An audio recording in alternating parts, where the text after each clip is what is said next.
Welcome to the Beyond Cinema Studio, presented by Celebs.com up here at Sundance, Mr. Alex Gibney. Firstly, congratulations on having the film screen here and have its world premiere last night. I was there. What does that feel like for you still? Do you still get excited having world premieres, especially at a place like this? Yes, and particularly for this film, because I wasn't sure exactly how people were going to take it, to be honest with you. It's the film ended up being a lot different than I would have imagined it at the start. That's exactly how I felt and have felt about WikiLeaks generally. It feels like I feel a sense of betrayal almost. Almost. Yes. Did you start the project with that hope? Was that discovery made over the course of making this film, or it was made over the course of making this film? I started out the film. I thought it was going to be a simple David and Goliath story. Yeah. And Julian Assange was David. Right. And then it wasn't that. It was, suddenly David became Goliath in a funny way in terms of affect. And then also I discovered a character that had been too much ignored in the story, who was Bradley Manning. Right. And his story turned out to be very poignant. And not only that, but we figured out a way to tell it. So all those things, as part of this, became discoveries in the process of making the film. And especially seeing James Ball at the premiere last night, I was thinking he more than anyone should feel this kind of sense of loss, because he was out there advocating, standing up for Julian in a very public way, standing in for him, doing all these interviews and other things, kind of talking about WikiLeaks, even though he was supposed to have this objectivity as a reporter. There was definitely an affection there that caused him to kind of stand up on behalf of WikiLeaks. There's no doubt. Look, James Ball was a true believer. Yeah. And that's why he was there. He was a soldier in the WikiLeaks army. Yeah. But I think he felt betrayed. And at the end of the day, he's a very savvy observer of what happened, very textured observer. I think other people who fall out with Julian get very angry, and then it's all bad.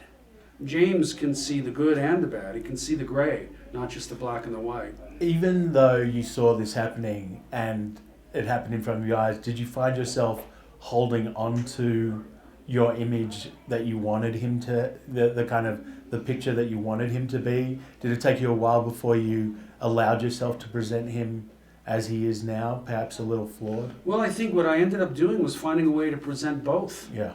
Because the fact is that I think he was a much more sympathetic character before he became famous. Particularly right around the time of Collateral Murder, or in between Collateral Murder and the Afghan war logs. This is a guy who's doing something very new, and he's idealistic, he's uncorrupted, and luckily for us, that was captured by an Australian filmmaker named Mark Davis.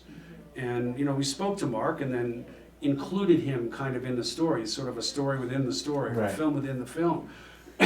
And we used his footage to show a more, I don't know exactly innocent would be the way, but a far more idealistic and a far less corrupted Julian Assange. Yeah, so we could have that and then also have the other Julian Assange. I was surprised to see so much footage of him being a thinker. Like so much of him not performing for a camera, so much of him just relaxing in the back of a car.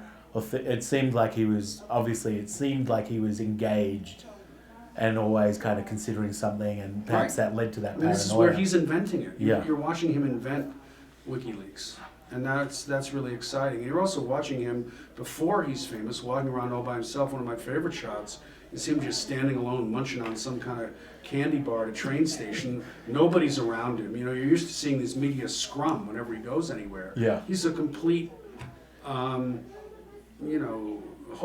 And there are these kind of legacy moments that he still has. I mean, Iceland being a prime example, Yes. where legislation was changed and he Yes. had an effect on the world, in a sense, in that way. I mean, so there's still a legacy of good somewhere within what he's done. There's always going to be the example of what WikiLeaks did. Yeah. And it's a moment, it's kind of it's like a seam in history. I mean, there's a moment when things change, and that's WikiLeaks. And the same with Bradley Manning. I mean, we all kind of feel, I feel as a kind of consumer of media, that he was this whistleblower for the sake of whistleblowing, for the sake of making sure he was acting for the greater good. But what I found coming out of your film is that here's this lonely guy looking for someone to understand him. Yes. And it seems like the whistleblowing perhaps was a consequence or, this other thing that happened just because he was reaching out for attention. Well, look, I think in the case of Bradley Manning, you can't say it's either or. It's a mix. Yeah. I mean, that's what was interesting to me. So many people are so invested in making him a kind of political caricature. Right. It's like he's just a political actor. He wakes up in the morning and thinks politics, and now, and then he leaks for these political reasons. It's bullshit. He's a human being, and he's a welter of different motivations. Yeah. And you have to see him that way, because frankly speaking, Daniel Ellsberg accepted, most whistleblowers are disaffected, they're alienated. And I think it's Bradley's alienation which helps to, motivate him to do what he did. Thinking, like mentioning Ellsberg, just gives me this image of him photocopying and photocopying and photocopying and photocopying. I'm like, he must look at Bradley Manning and go, that guy had it so easy. Yeah, no kidding. Right? Yeah, because Ellsberg had to employ members of his family just to do the Xeroxing. Right. Yeah. Poor guy. I feel sorry for him now. Right, imagine having to Xerox all those Afghan war logs. Exactly. It So would have taken forever. I don't think there's been another Alex Gibney film that has a Lady Gaga soundtrack either. So that's The Lady Gaga moment is fantastic. But this is kind of indicative of, and she has this fan base that are called these pretty monsters or little monsters, and reaches out to people like Bradley Manning. She's specifically. she is. I wrote her a letter, frankly, in terms of trying to get that song cleared. And the two things I made clear were, one, this is about bullying, and two, it's about these gender issues, of which she's so. And both of those two issues are right up her alley. Bradley Manning is her guy. Yeah. Or her gal. Yeah. Well, he's a guy at the moment, right? Right. Certainly doesn't have the freedom of choice at the moment. Right. No, he's not. I don't think Fort Leavenworth is going to indulge him in any gender transformation at this moment. Yeah. I'll try not to get off on a tangent on that issue. But with this film and having these kind of personal elements to kind of cover everyone from this PFC through to these generals commenting on these same issues, and yet they seem to all now have the power to do what Bradley Manning did. The fact that this PFC had access to these documents in the first place is kind of mind-blowing. And the fact that there seems to be this kind of desensitized views towards sharing data. Are we living in like a most dangerous time as a result of this kind of ability to transact documents and transact information? Well, we're living in a kind of Wild West, and we don't know what the rules are yet.